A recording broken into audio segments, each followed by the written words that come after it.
বিএনপির নেত্রী নীলুফা মনি, উনি একজন সিনিয়র রাজনীতিবিদ হয়েও এমন গর্দবের মতো কথাবার্তা কিভাবে বলেন সেটা আসলে চিন্তার বিষয়।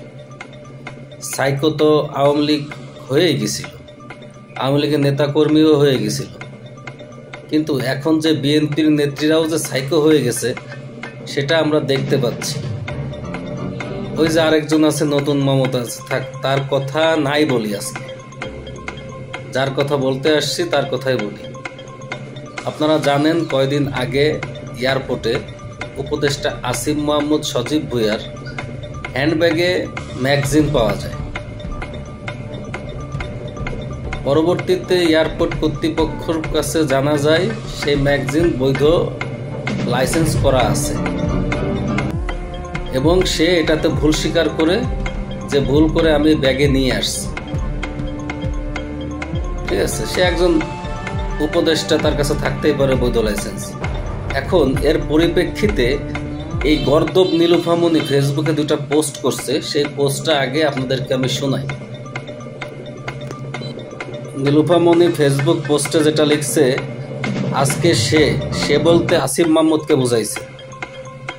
সে বলছে 10 মাসের উপদেষ্টা, 10 মাস আগে বিশ্ববিদ্যালয়ে তার পরিচয় ছিল একজন ডাল ভাত খাওয়া ছাত্র।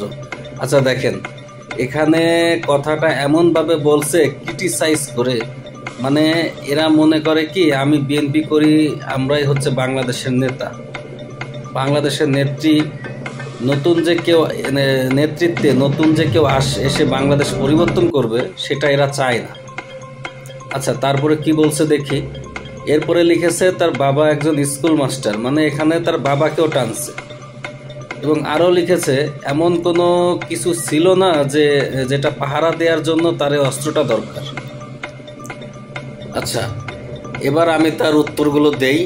নীলুফা মনি, আপনি জানেন না অস্ত্রটা ওদের কেন দরকার? জেনেও না জানার ভান করতেছেন। আপনি আন্দোলনে কোথায় ছিলেন? মাঠে কি একবারও নেমেছিলেন? আন্দোলনের সময় আপনার বয়সী তো অনেক মহিলা নেমেছিল, আপনি কোথায় ছিলেন? আচ্ছা আপনার কথা বাদ দিলাম, আপনার সন্তানরা কোথায় ছিল? তারা কেন আন্দোলনে নামলো না? উত্তর দিতে পারবেন? আমি জানি আপনি পারবেন না উত্তর দিতে, কারণ আপনারা শুধু মানুষের পেছনে লাগতে পারেন, নিজেদের পাছার ফুটো দেখেন না। আপনি কখনো আসিফ মাহমুদ অথবা অন্যান্য ছাত্র নেতাদের বিরুদ্ধে কোনো কথা বলতে পারেন না। এরা আন্দোলনের সময় বুলেটের সামনে দাঁড়াইছিল বলেই আপনারা টকশোতে এসে এত বড় বড় কথা বলতে পারতেছেন। আপনাদের অনেক নেতাকর্মী জেল থেকে ছাড়া পাইছে শুধুমাত্র এদের কারণে। আপনি আন্দোলনের সময় যখন এসি রুমে শুয়ে মোবাইল স্ক্রল করতেছিলেন, তখন এই আসিফ মাহমুদরাই রাজপথে বুলেটের সামনে দাঁড়াইছিল। আর এই জন্যই ওদের নিজের জানের নিরাপত্তার জন্যে এই পিস্তল, ম্যাগাজিন এসব জরুরি, আপনাদের জন্য না। কারণ আপনারা তো 17 বছরেই আপনারা তো আতাত করে ফেলছিলেন, আপনাদের কোনো জানের কোনো ভয় ছিল না। আপনি কয়বার জেল খাটছেন? আমার তো মনে হয় আপনি তো বেশিটা জেল খাটেন নাই। আর জেল যারা খাটিছে তাদের ভিতরে একটা রাজনীতি ছিল, ঠিক আছে?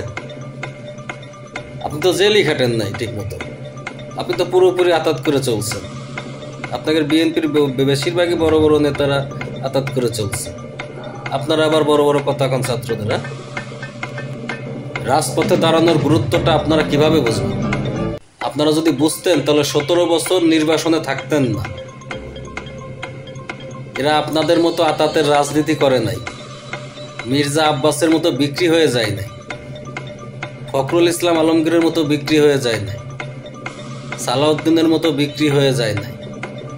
এরা দেশকে নতুন করে স্বপ্ন দেখাইছে, তাই এদেরকে বাঁচিয়ে রাখা, সুস্থ রাখার দায়িত্ব আমাদের, আপনাদের না।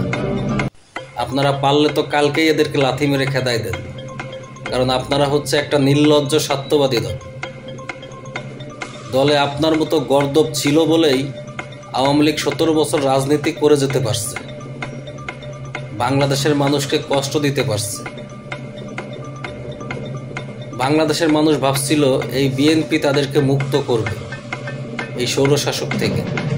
কিন্তু বিএনপির যে সেই জোর নাই সেটা বাংলাদেশের মানুষ তখন বোঝে নাই, কিন্তু 28 অক্টোবরের পরে বুঝে গেছে এরা একটা বড় দালাল।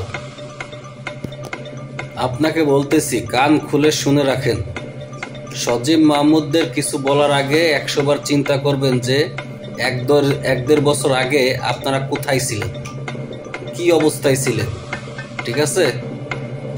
আর আজকে আইছেন টক শোতে, বিরাট বড় বুদ্ধিজীবী হয়ে গেছেন, শালার অশিক্ষিত। সে আরেকটা পোস্ট করছে, সেটাও আমি আপনাদেরকে পড়ে শোনাচ্ছি।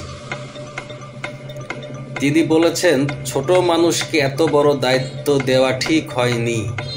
আচ্ছা, আপনারা মানে আমার প্রশ্ন, আপনারা 53 বছর ধরে কার বাল ফেলাইছেন? আপনারা বুড়ো গাধারা 17 বছরে যা পারেন নাই, এই বাচ্চাগুলোই সেটা করে দেখাইছে। ঠিক আছে? বাড়ি যদি ইট থাকে, এটা দিয়ে নিজের মাথায় নিজে গুতা মারেন, আপনার হুঁশ ফিরবে। তারপর আরো বলছে, আমরা যে এতদিন প্রতিবাদ করেছি এখন তার ফল পাচ্ছি। হায় রে আমার প্রতিবাদ! একটা বালুর ট্রাক সরাইতে পারে না, হেফাজত ইসলামের সাথে চিটারি বাটপারি। যেই দলের প্রধানের কথা শুনে না, মানে বেগম খালেদা জিয়ার কথা বলতেছি, সেই দল বলে আবার এতদিন আন্দোলন করেছে। সব শালাই বাটপার। যাই হোক, নীলুফা মনি, আপনাকে একটা কথা বলে রাখি, এখন কিন্তু মানুষ আর আগের মতো পুরলি মন নিয়ে থাকে না, পুরালি মন চিন্তা করে না। নতুন বাংলাদেশ, নতুন চিন্তা ভাবনা। আপনার মতো ছোট মন মানসিকতা নিয়ে এখন আর কেউ রাজনীতি করে না। ওসব বাদ দেন, ওই দিন চলে গেছে, দিন পাল্টাইছে। আপনি এর আগেও একবার বলেছিলেন যে 5 মিনিটে নাকি ফাঁকা হয়ে যাবে, কি যেন একটা কথা বলেছিলেন এনসিপির এক নেত্রীকে। ঠিক আছে? মানে ওই যে ছাত্রলীগের এক নেত্রী বলছিল না 7 মিনিটে ঢাকা ফাঁকা হয়ে যাবে। ঠিক আছে, আপনার কথার সাথে সেই কথার পুরো একটা মিল আছে। ঠিক আছে? তা আপনারা যে মুদ্রার এপিট আর ওপিট, সেটা আপনাদের কথাবার্তার ভাষায় বোঝা যায়। যাই হোক, ভালো থাকবেন। ধন্যবাদ সবাইকে।